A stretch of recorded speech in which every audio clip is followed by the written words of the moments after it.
Well, today's title is Kronos, or Saturn is really the name of the pagan god of time. And Kronos, also spelled Kronos with a C or with a K, in ancient Greek religion was a male deity who was worshipped by the pre-Hellenic population of Greece, but probably was not widely worshipped by the Greeks themselves. He was later, this is the most important thing that it's about today, it's about Saturn.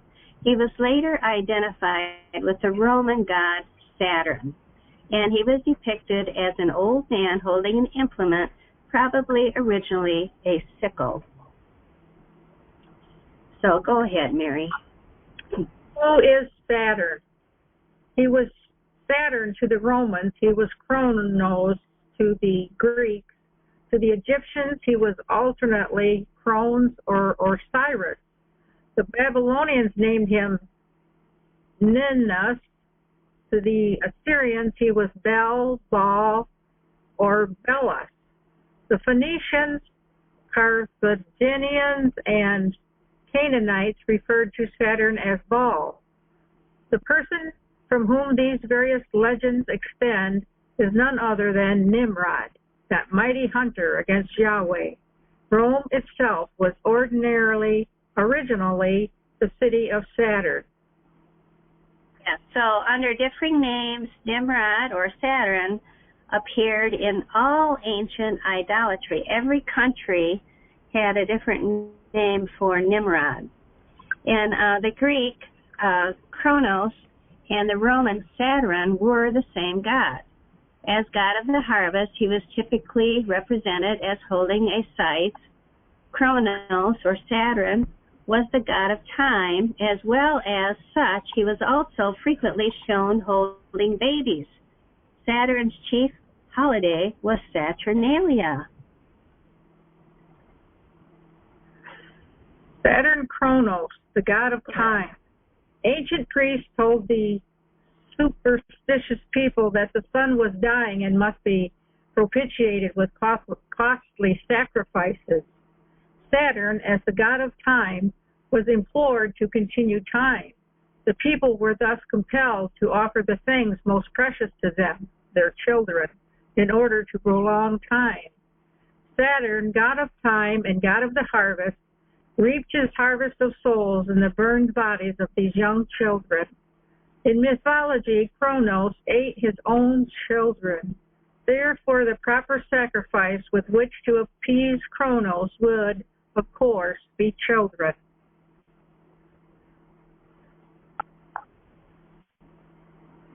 Okay, so we know Saturnalia was the holiday, and then the child victim was Baby New Year. So the imagery of Saturn, they show pictures of him as an evil child sacrificing, demanding old man, carrying on in modern society in two more guises. Every December, Saturn, the god of time, reappears as old Father Time, and the child victim is Baby New Year.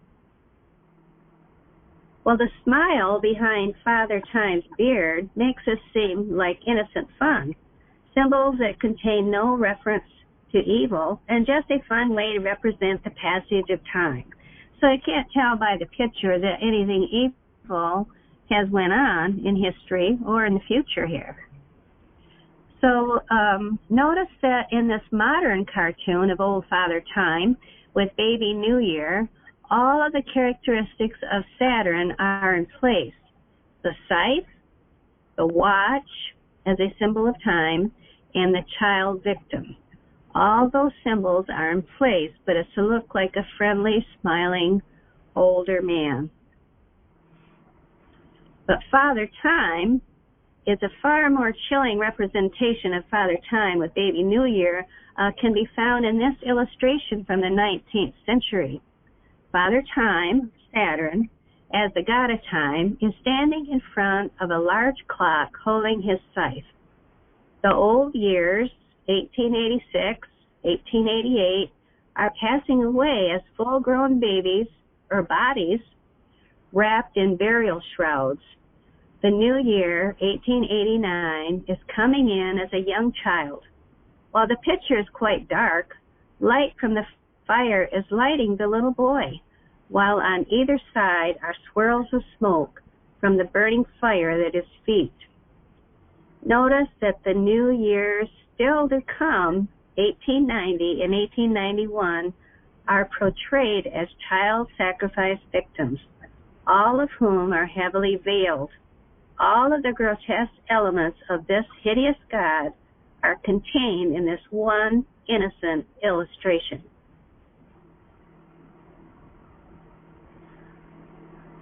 The other way in which Saturn's imagery exists in modern society is as the Grim Reaper. The Grim Reaper is typically seen only around Halloween.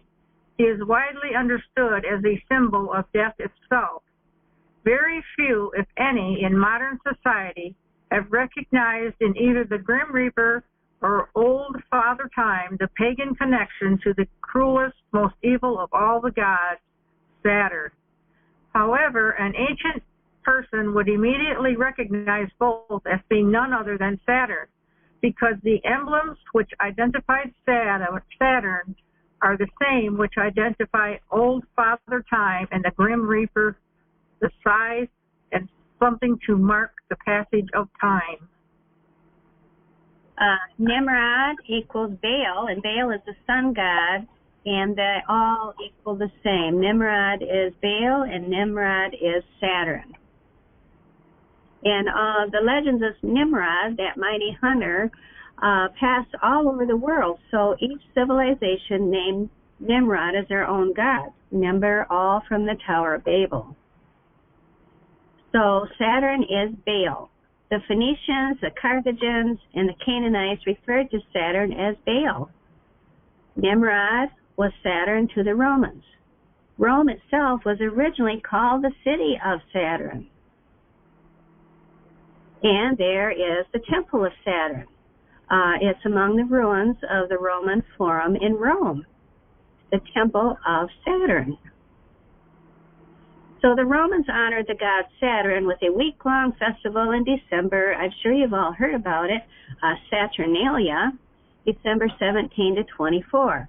In Saturnalia, the celebration of Christmas, and it's also a celebration of the New Year. And the word Saturday means Saturn's Day, or the day belonging to the god Saturn. The naming of Saturday. Well, all these links I'll leave below for you to check yourself. But this is a quote from Time and Date. Saturday is named after the Roman god and planet Saturn. Saturday is the only day of the week that retained its Roman origin in English. And I find that to be very interesting. The weekday Saturday was named for Saturn, and that's from the Britannica.com. So, how do we get Saturday on our calendar, Mary? Due to Constantine's Sunday law issued in AD 321, the Jews were forced to completely abandon the Creator's calendar. To help the Jews adapt to Rome's new weekly cycle, Saturday, was moved to the seventh day of the week. Constantine's planetary calendar placed Sunday as an exalted day of worship and was placed at the first day of the week. Saturn was moved to the seventh day of the week. And then there's a picture over here of the original, what it looked like with Saturn being day 1. And then it was moved down to the seventh day for the Jews to have a seventh day of worship. So now we're going forward into a New Year discussion.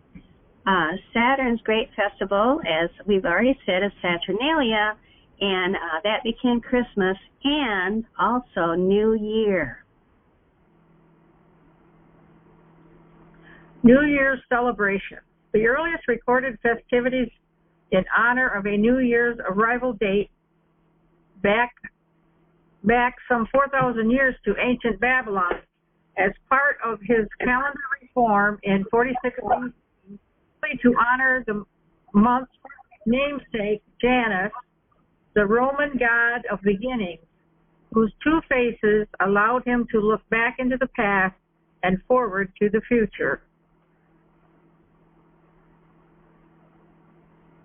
Quote from the New Catholic Encyclopedia, 1967, Volume 3, page 656.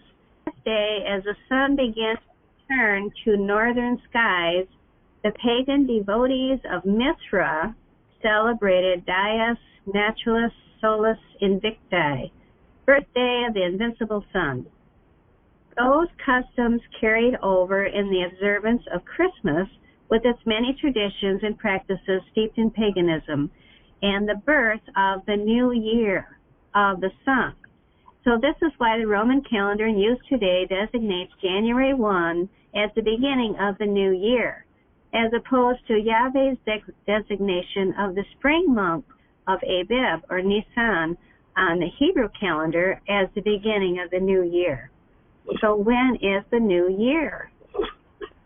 Well, Yahweh said to Moses in Exodus 12, verses 1 and 2, to Moses and Aaron in the land of Egypt, he said, "This month shall be for you the beginning of months. It shall be the first month of the year for you."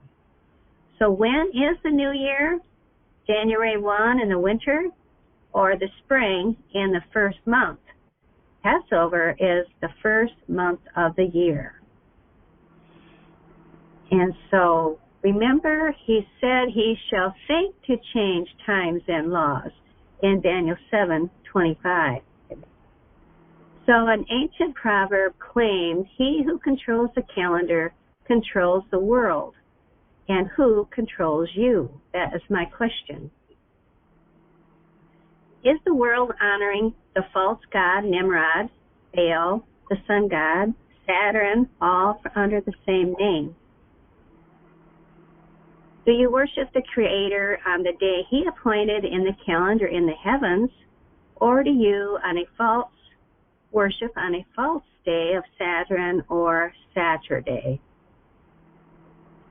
In Psalms 19:1 says, "The heavens proclaim the glory of Yah, and the skies display His craftsmanship." And that is where His calendar is at, is in the heavens. So we invite you to access more information about the calendar in the heavens and when the new year really starts, to go to our website, lunarsabbathday.com. And please like if this is a blessing to you, and share it with your friends that love Yeshua. And so I'm going to pause a second here and invite those that are in our fellowship group. For those of you that have a comment about this topic we talked about today, before I close the recording, I wanted to give some of you an opportunity for discussion. Yes, this is Diane in Alaska. I'm really amazed at how many people have no idea of the history of the New Year's or Christmas, that so many people just have no clue and blindly accept following these things, and it's really sad. I strive to gently, very educate people in a kind way to let them know, but it's just amazing, the deception. Gabriel here. So we study about Saturn, and we realize that this deity cannot be found in the Bible, cannot be found in the Fourth Commandment. It's an historical fact, but this day, this particular deity of agriculture, that comes from Romans, from paganism, was associated with the Sabbath day. So it was labeled 7, but is not truly the seventh day that is coming from Yahweh Elohim. So how can we find the true Sabbath if the Saturday is not? What is the formula? Is formula found in the Bible? And last night I made a connection, very, very good connection and very simple to be used for all of us when we are, challenged that our view regarding the lunar Sabbath is not true or is not biblical. So if we open the Bible in Genesis 1:14, the Bible is telling us that Elohim created the sun and the moon to be a sign. And the same Elohim then, later through Ezekiel chapter 20, verse 12 and 20, he gave us another link to the true Sabbath. And the same Elohim said, I give you the Sabbath to be a sign.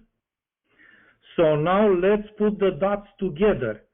So if the sign is coming from the moon and the sun and the star, who is the sign then? The Sabbath day is one of the signs. So who is giving us the true Sabbath? Only the sun and the moon. Cannot be Saturn, because Saturn is coming from a different source. So the true Sabbath needs to be approved by Elohim himself. And in these two circumstances, we have his approval. And if we add Exodus 12:1 and 2 to the same formula, we identify the calendar, the true calendar that gives us the Sabbath. So is the lunar Sabbath in the Bible? Absolutely, 100%. No question about it. Saturn is the false one that comes from totally different source. Thank you. So I guess I'll go ahead and close the recording.